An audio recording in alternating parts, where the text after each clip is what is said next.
Good morning. I'm Yvonne Williams, President of the Greater Macon Chamber of Commerce. We welcome our members and community to our weekly Town Hall series. We're so glad to be back now with our August series of speakers. I want to welcome our chairwoman, Julia Magdanal, who will introduce a really great friend to Macon and our distinguished guests. Thank you, Julia. Thank you, Yvonne. A Georgia native, Chris Clark, has served as the president and CEO of the Georgia Chamber of Commerce since 2010. He received his bachelor's degree from Georgia Southern University and his master's from Georgia College and State University. Prior to joining the Georgia Chamber, Chris served as the commissioner of the Georgia Department of Natural Resources and the deputy commissioner of the Department of Economic Development, among other positions. For over a century, the Georgia Chamber has focused business and local chamber interests on advocacy and economic growth, and today is the largest advocacy organization in the state and is one of the 7 largest chambers in the country. The Georgia Chamber is the only chamber of commerce in the world to win Chamber of the Year 2 years in a row from 2 different organizations.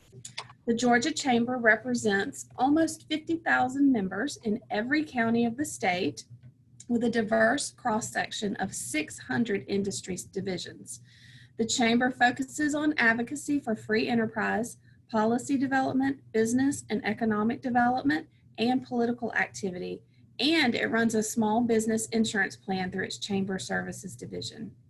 Chris is a graduate of Leadership Georgia and has been consistently named one of the most influential Atlantans and Georgians. Chris and his wife Tiffany and their son Christian live in Peachtree City and attend Dogwood Church. He has been a great friend and supporter of our Chamber of Commerce for a long time, and we are pleased to welcome him in today. Chris, it's good to have you, and now I'll turn it over to you for your opening remarks. Thanks, Julia. I appreciate the opportunity to be with you guys, and Yvonne, thank you. I think you missed the most important thing is that I lived in Macon for like 3 years, so I got to get credit for that too. But no, thank y'all for having me today. Yvonne asked me to share a little bit about what we're doing at the state level on recovery and resiliency, and then give you a little tease about our program with the Congressional Luncheon that's coming up next Tuesday. So I am going to use, because this is a Chamber of Commerce event and you're used to this, a PowerPoint. So bear with me while we share screens here. Give me 2 seconds and we'll go all the way back to all right. So first of all, let's make sure that everyone on this call and all your friends and family are doing exactly what Governor Kemp has asked us to do. And we're all in at the Georgia Chamber. We're encouraging our businesses and members to wear your mask, sanitize your surfaces, wash your hands, practice social distancing. But we're also encouraging businesses to train your employees. And I think when you talk about consumer confidence, which all these things do besides keeping your employees and customers safe, training your employees is absolutely critical, and it does make a difference in all the research that we've seen. So you can actually go to gachamber.com/COVID-19 and learn about the training opportunities that are out there. And happy to work with the Chamber or with any business in particular if you need specialized training for any of your employees or your team members. So just want to get that out of the way, make sure we're all being good corporate citizens in Georgia. I like to talk about what's happened to us with COVID-19 and this recession really in 3 different stages. And I think it's important for us all to have some base of understanding about the world that we're in. You know, when we think back to March and April and even into early May, we were really in that response phase. Stage 1 is what we call it. And that's where Navicent and other healthcare leaders were stepping up their management, figuring out how to respond. Government was setting up testing around the state. And business, particularly those in the critical industries, you know, whether they were our utilities, healthcare, pharmaceutical companies, delivery, UPS, they all shifted their business model to be able to respond. And then what you also saw in that response stage where a lot of Georgia manufacturers start producing PPEs and other products. And so that kind of got us through April, 1st of May. And then as the governor allowed the reopening of the economy, we really started the reemergence stage. And that's when you started seeing businesses better understand how to protect their employees, their customers, their clients. that we have a role to play from the business community beyond just that initial response, that there's some individual responsibility. I know that's tough for people to understand, but you have to take care of your own family, your own friends, yourself. And then also the government starts to mitigate the crisis, right? So that's when we have contract tracing. That's when you have additional testing that we saw the National Guard set up, where we go into our nursing homes to make sure that we've got testing there. And so all that's gone, I think as well as you can in a circumstance that's changed every day.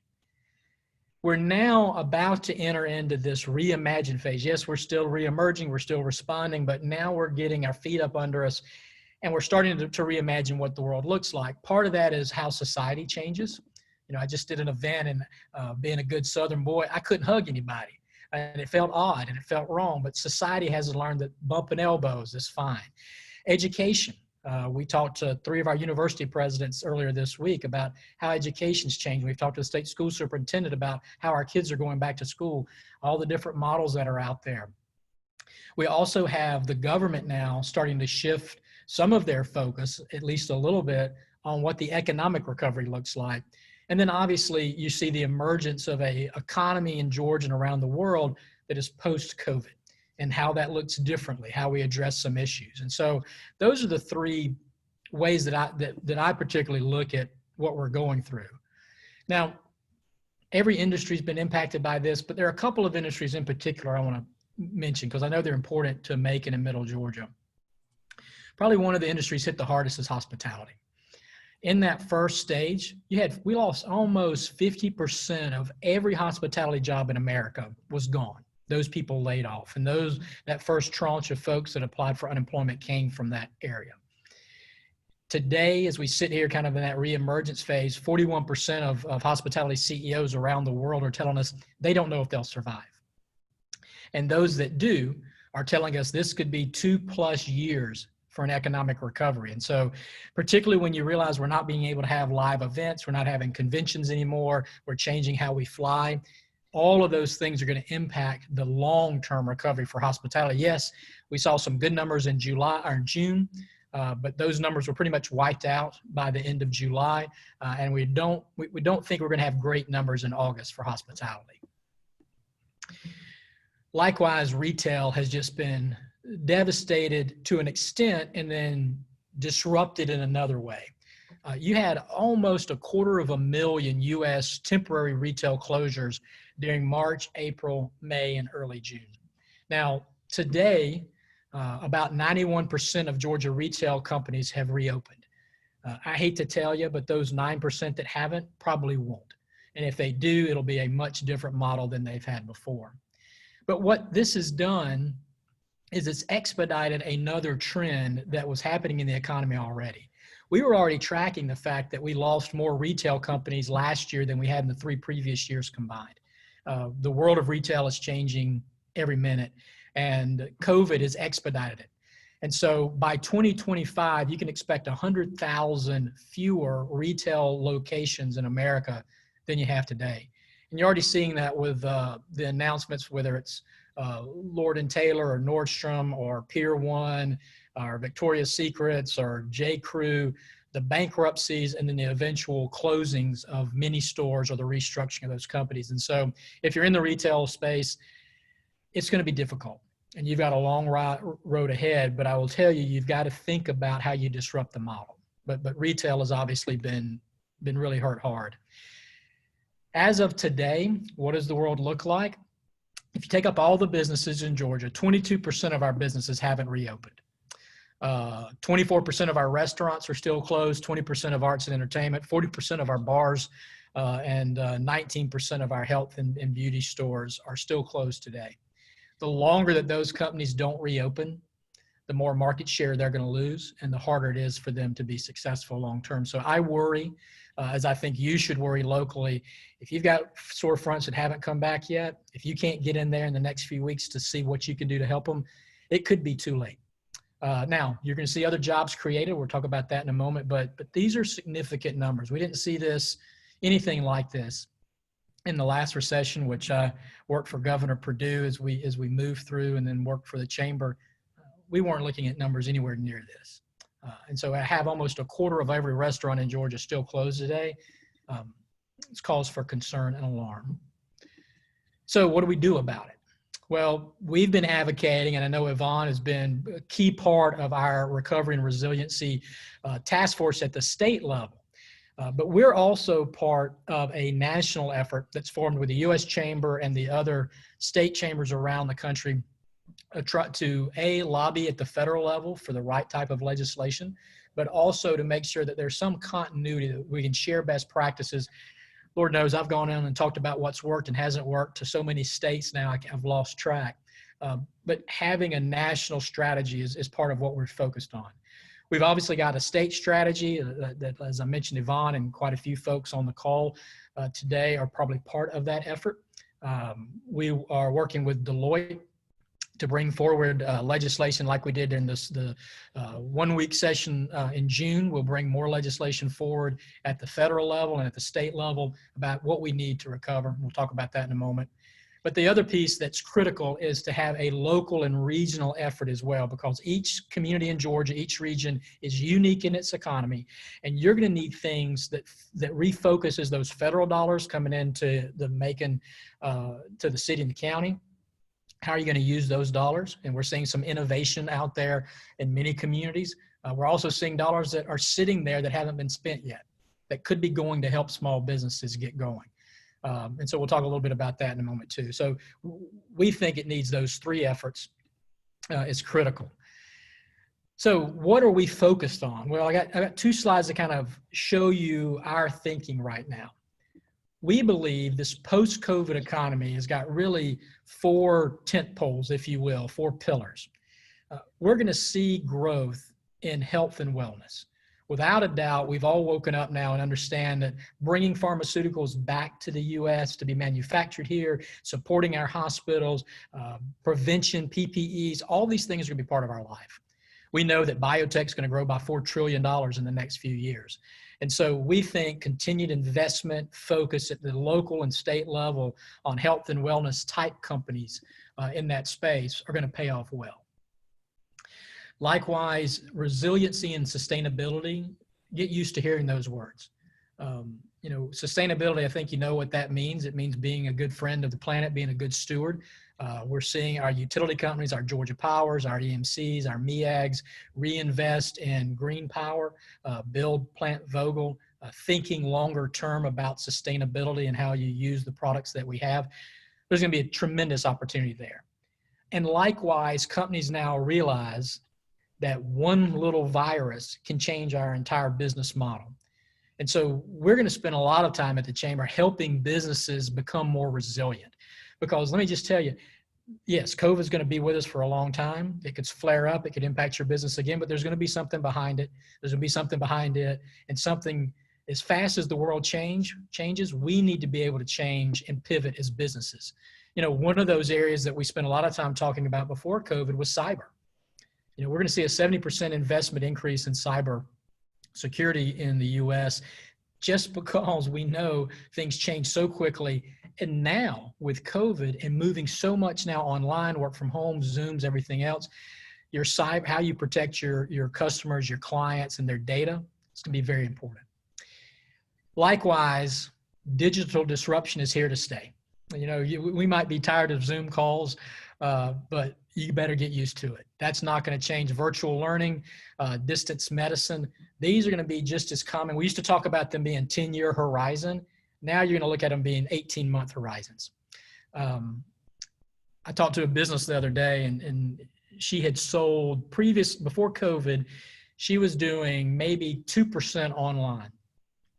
Now she took her dollars that she was saving from not being open, reinvested those into selling her product all over the world. She's now at 70% of her income is coming from a digital presence that she didn't have before. We talked to the financial services industry last week. I said, what's the one thing you would recommend to Georgia businesses as you think about the future? And every one of them said, you need a digital platform. You need a digital way to do your transactions. We are moving toward a cashless society, and we're moving to everything being digital.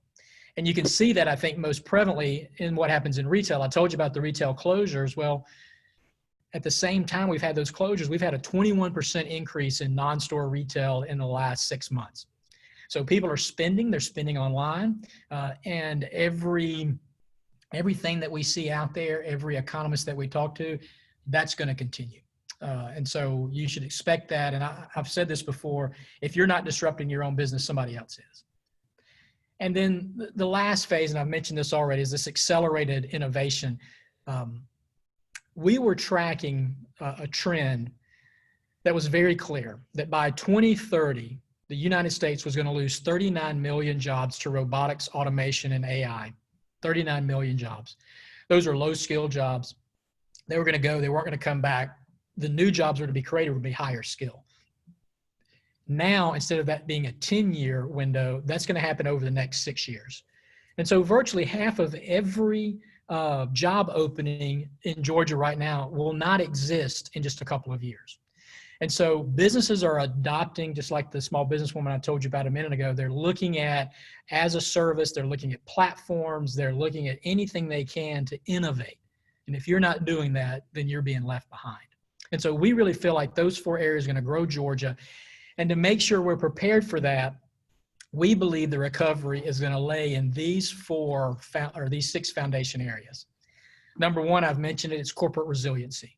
And that's small business, large business, but what am I doing as a business to be prepared for what comes next? How am I changing my workforce so that we can work remotely at the drop of a hat? What does my whole world look like from a resiliency standpoint? The second one is to invest in innovation and infrastructure. The 2 core drivers of our economy have always been our ability to create patents, invest in research and development, innovate our way forward, and to have an infrastructure to support it. The Georgia Chamber has been part, and I know Yvonne has been very involved in this as well, has been part of a freight and logistics study over the last year with the Georgia General Assembly, just to maintain the roads, bridges, rail, seaport, not counting Savannah, and our 2nd tier and 3rd tier airports in Georgia. We need about $2.5 billion a year for the next 30 years. And so we're going to have some tough discussions in Georgia. Infrastructure also means healthcare. We just had a rural hospital close in Cuthbert a couple of weeks ago. Julia can tell you, no matter how big your hospital is, it's suffering now, but it is a critical part of the infrastructure of our state. And so we've got to really focus on how we work on that. How do we help small businesses survive? That's the bulk of the Macon Chamber of Commerce membership. What do you guys need? We're seeing communities create their own venture funds. We're seeing them use the federal money to have employees trained through our platform right now at the local level, so they're ready to go. If there's ever been a time for people to focus on the needs of small business, it's now. Talent and upskilling is obviously extraordinarily important. All those 39 million people I told you about, they need more skills than they have today to be successful. And so we also have to rethink how we deliver education in Georgia at the K through 12 level and our universities, our technical colleges. We're seeing that with a Nexus degree and some other programs out there, but I think we have to be much more innovative and think much, much differently than we ever have before. The skill sets that my son, who's 14, is going to need when he graduates from college are very different than the skill sets I got 100 years ago. And so we really do need an innovation revolution in education and how we develop lifelong learning.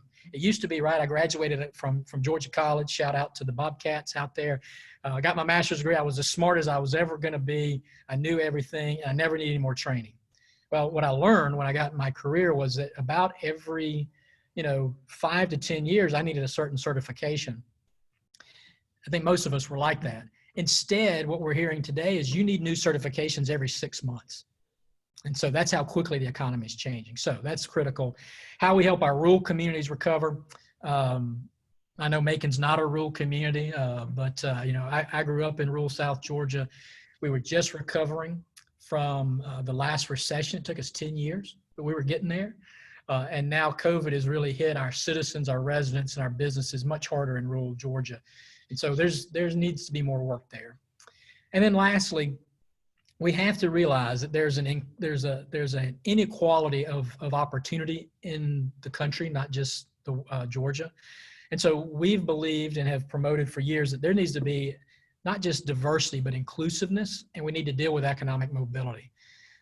We've seen that with the George Floyd killing. We've seen that with passage of the hate crimes legislation, that there's an awakening, there's an understanding in the business community that we need to be more inclusive. We need to help people grow. We're going to have recommendations, but my hope is that every chamber in Georgia has an inclusive and diversity committee task force that's focused on not just helping the businesses get restarted, but how do we help our workers be prepared to be successful? We can't be a successful state if we leave half the folks behind at the end of the day. And I know that's a passion of the folks there in Macon, and I actually brag about you and use you as example quite frequently, but we need to take this seriously. So what do you do? What does a local chamber do? Well, first of all, we convene, and we are intentionally inclusive when we convene this community. I would also tell you, and Yvonne and I talk about this all the time, think regionally. You have a very interconnected, interesting, maybe more so than any other place in Georgia beside Metro Atlanta, with Milledgeville and Warner Robins and Forsyth and Twiggs County and everyone around you. You have so many people that go back and forth between those communities that I want you to think regionally. Advocate, work with us at the state and federal level, but also use this as an opportunity to address systemic issues. I'm proud that we're finally fixing the interchange at 16 and 75. But what are the other systemic issues, whether it's race, education? Now's our time to do that. Educate, continue to educate your members on COVID safety and resiliency, and then communicate, which I know you guys have been doing. And so I think and what we've asked Yvonne and our other local chamber presidents is, if you've come up with ideas to help your community or you see opportunities for the state, feed those to us so that we can advocate for you and with you at the state and the federal level. And so as we think about that, it's very important, and it's one of the main reasons that we've really focused at the chamber, not just on state legislation, but on federal legislation too, whether it was lobbying for the CARES Act or tweaks to the CARES Act and 1, 2, and 3, to the work we're doing now with the members of the delegation at the federal level. And so, normally this time of year, I'd be rolling into town and we'd be having a great time with 1,500 of our best friends at the Congressional Luncheon. Unfortunately, this year, we're going to have to do that virtually. I think that's safer for you. It's safer for us. But it doesn't mean it's not going to be an impactful program. And so here's what we have. We have a great conversation on recovery and resiliency with Congressman Sanford Bishop and Congressman Drew Ferguson. These two guys are on appropriations and ways and means. And so they're sitting down with us to have a very frank discussion about healthcare, broadband, all the things that we need to do to get the economy going. And then we're sitting down with Senator David Perdue to do the same thing, to get the Senate perspective. And y'all, this is going to be so timely because, as you know, we had hoped to have a bill this week in Congress. It's fallen apart. And so that work is going to continue next week. I'll also tell you, we'll have a tribute to John Lewis that we'll do. And we also have a special guest, and I was really hoping I could tell you who it was, but I can't. But we'll hopefully be announcing it this weekend. But we do have some virtual tickets still available at gachamber.com, and I know Yvonne's got tickets as well. But I really hope, even though we can't be in your community, Yvonne, I hope folks will tune in. And don't worry, I did move my reservation for next year over, so we'll be back in 21, hopefully, knock on wood. But we've got a great program. But again, if you care about this recovery and resiliency, tune in.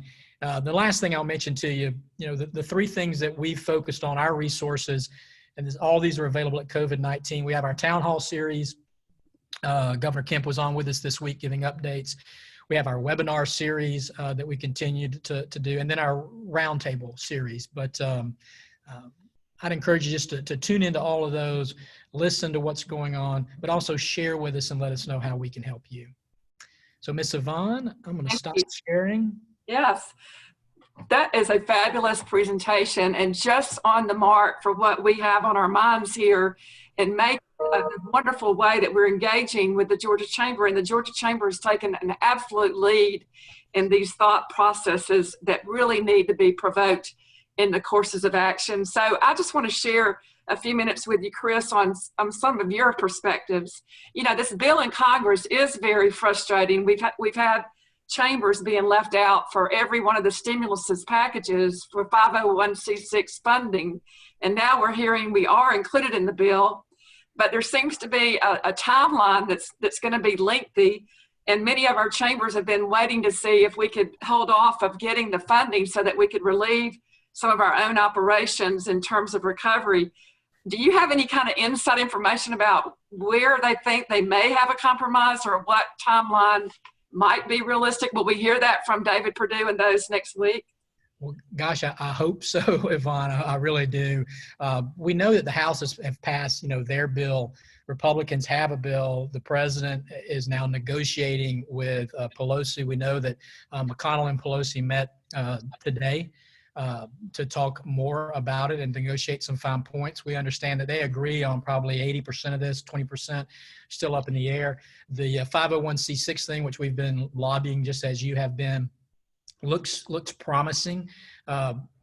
My hope is that we'll get the same extension that we're advocating for businesses, so that you don't have, I think right now that extension runs until September. We're asking it to push it out until December or January. And so I think if that passes, we'll be, I think particularly our smaller chambers will get access. It'll be, I think it's capped at $500,000, but that should be more than enough to help many of our chambers survive. So we're optimistic right now. Good, thank you. Also, you've had some great conversations with the CDC director for Georgia and obviously with the governor on the standards of how we're going to maintain the quality health standards.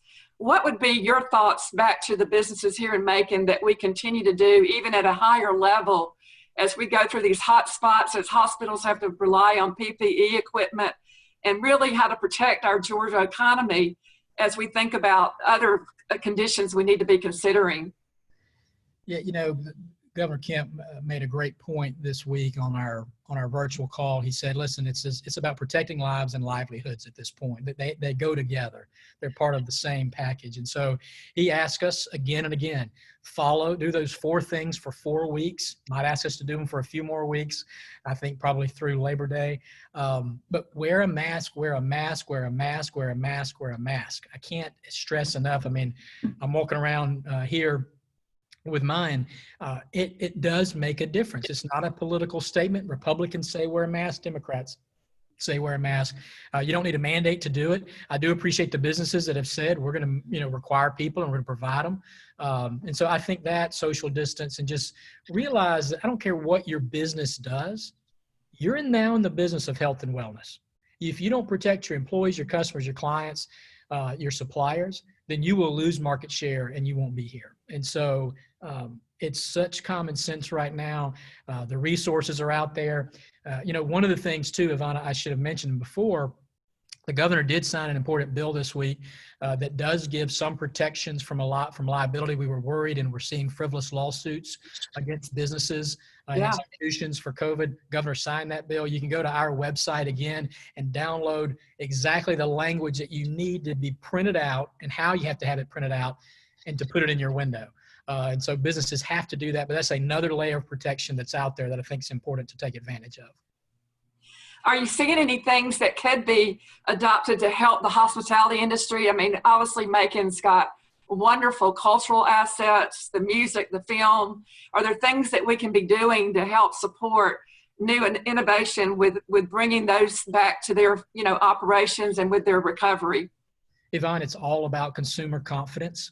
I love what, Albany did a great job. The government there actually paid for this training module so that every restaurant there, every employee of that restaurant can get a certificate. They can put the sticker in the window. They know how to work. And that's the partnership that we have with Levy Studios right now. And so it's available if you're a chamber member at the local level. You actually get a discount on that training for your employees. Or the other option there is that the government can use those federal dollars to buy a block there. I think that's very innovative. And then the other one I mentioned before are you're seeing this in Atlanta and in Alpharetta and a couple of other communities in North Georgia. They're using their federal dollars to put into a loan pool or a grant pool for small business, most of which are entertainment, restaurants, and bars. That's great. Now I want to get your perspectives on a preview. What do you see coming up for the next legislative session? We'll be coming off the election in November, obviously. There'll be a lot of discussion about what's going to be top on the burner with infrastructure. I so appreciate your recognition of the major project going on here in Macon and how the ports to Atlanta, it becomes a great new gateway for opportunity with more infrastructure. What do you think we can expect and get behind as we lobby for expanded transportation dollars for the state as well as a whole network of infrastructure needs? Well, I think critical next year is going to be the freight and logistics study. And so we'll have recommendations probably in November, December there. And we'll obviously share that with you. And I know you guys are working with Seth on that. You know, outside of that, our focus right now is going to be on recovery. And we're going to have a report out from this R&R committee that we'll start circulating in September to local chambers to get your feedback. And hopefully by November, being able to share with the members of the General Assembly once the election's over. Here's what we've heard from businesses about what we need to do to grow the economy. You know, if things don't recover, then we're going to spend all next session with more budget cuts and playing a lot of defense. We want to go in there and talk about how you stimulate the economy, and part of that, how you continue to help rural Georgia. So I wish I had a perfect crystal ball, but what I've found lately, every week I start on Monday thinking I know what's going to happen this week.